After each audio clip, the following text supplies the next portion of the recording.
Hello everyone, and welcome to day number 56 of Day of the Chafetz Chaim. Today we continue with the 6th chapter of the laws of Lashon Hara.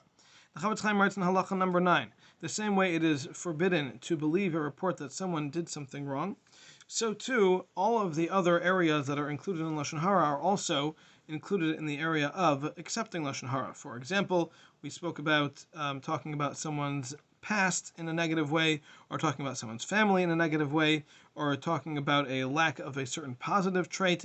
Anything that is included in speaking Lashon Hara will also be included in the prohibition of accepting that as the truth. Anything that a person will be degraded through this information spreading is definitely included in the prohibition of believing Lashon Hara.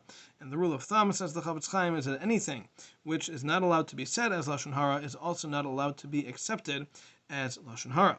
And in the bottom he notes that there are certain times where there is a prohibition to accept it, even though there's no prohibition to speak it. The example he gives is if somebody wants to warn someone about something that someone else wants to do to them, then the person saying it is allowed to say that in order to protect the individual.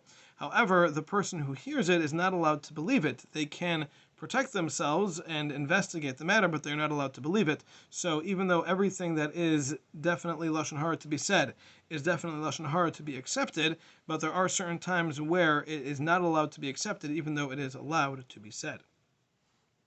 And in Halacha number 10, the Chafetz Chaim continues and says that even though we've said that you're not allowed to believe Lashon Hara as being the truth, biblically that is the case, nevertheless our sages tell us that you're allowed to be concerned with it. What this means, says the Chafetz Chaim, is that you need to just accept it as a concern, not as a truth, but as something to be concerned about in order to protect yourself or others from harm.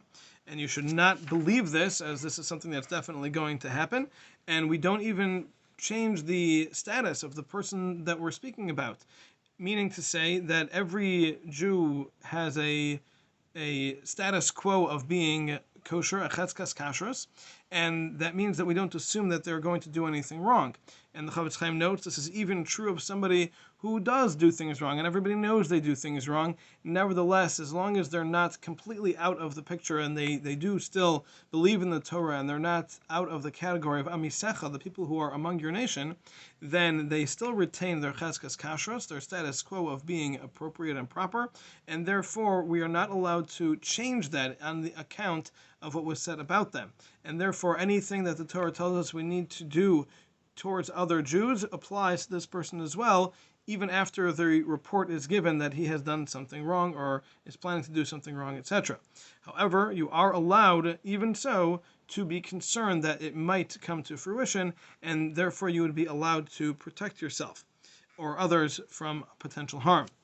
And because of this, the Poskim say, says the Chafetz Chaim, that the only time that you're allowed to be concerned with it and give it any type of credence is if it is something that could lead to harm for you or others. However, if it's just simply speaking negatively of others, then there is no amount of belief that is allowed, and you need to completely disregard the negative report that was given.